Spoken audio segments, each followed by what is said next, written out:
berikut.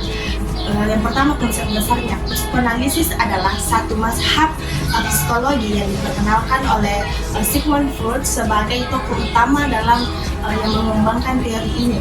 Nah, psikoanalisis merupakan suatu metode penyembuhan yang bersifat psikologis dengan cara-cara fisik. Nah, psikoanalisis juga ditemukan dalam usaha untuk menyembuhkan pasien-pasien histeria, baru kemudian menarik kesimpulan-kesimpulan teoritis dari penemuannya di bidang yang praktis.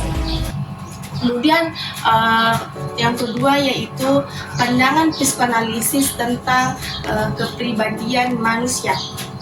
Menurut Sigmund Freud, mengenai kepribadian manusia ini dapat diikhtisarkan menjadi 3 bagian.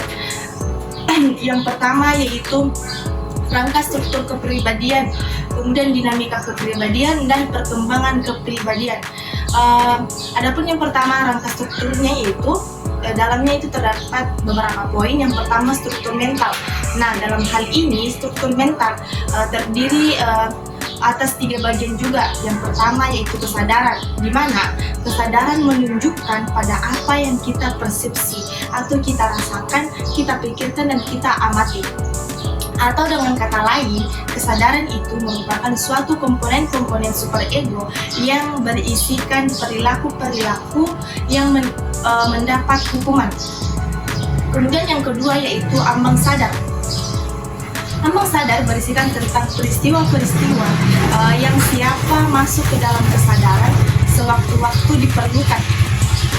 Misalnya, jika seseorang bertanya kepada kita tentang nomor telepon. Nah, dalam hal ini nomor telepon seluler kita hanya sedikit upaya kita untuk segera mampu mengingat dan kemudian menjawab mengenai pertanyaan tersebut atau pertanyaan yang tadi. Nah, adapun yang ketiga yaitu ketidaksadaran. Dalam hal ini, ketidaksadaran ditampilkan sebagai suatu gudang untuk image-image yang tak dapat diterima atau ditolak oleh norma atau kode moral tertentu. Nah, seperti peristiwa lampau, impuls-impuls, dan keinginan-keinginan yang tidak kita sadari sendiri. Nah, adapun struktur yang kedua yaitu struktur kepribadian. Dalamnya ini terdapat juga bagian-bagian. Yang pertama yaitu ID, merupakan subsistem kepribadian yang asli, di mana merupakan subsistem kepribadian yang asli yang dimiliki individu sejak lahir. ID ini bersifat primitif dan bekerja pada prinsip kesenangan. Kemudian yang kedua yaitu ego. Nah, berbeda dengan ID yang bekerja hanya untuk memuaskan kebutuhan, di mana kebutuhan naluriah, ego bertindak sebaliknya. Nah, yang ketiga yaitu superego. Ini terbentuk dari nilai-nilai yang terdapat dalam keluarga dan masyarakat yang dipelajari di sepanjang tahun-tahun pertama hidup manusia.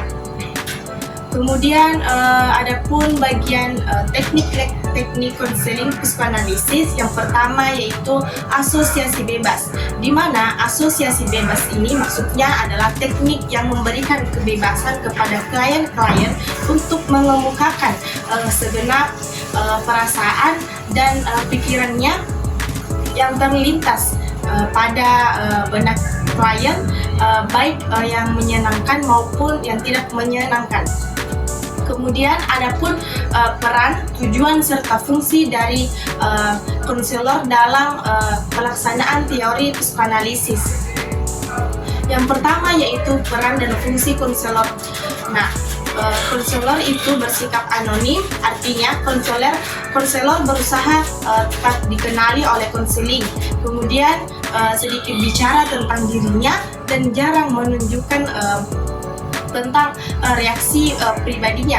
Kemudian konselor membuat suatu hubungan kerja dengan konseling.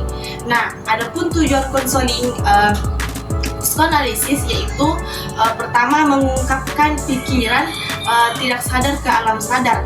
Kemudian yang kedua menguatkan ego sehingga perilaku akan berbasis realitas atau bukan berbasis insting atau irasionalitas. Kemudian mengurangi perfeksionisme dan kelakuan superego. Sekian dari saya, kurang lebihnya mohon dimaafkan. Wassalamualaikum warahmatullahi wabarakatuh.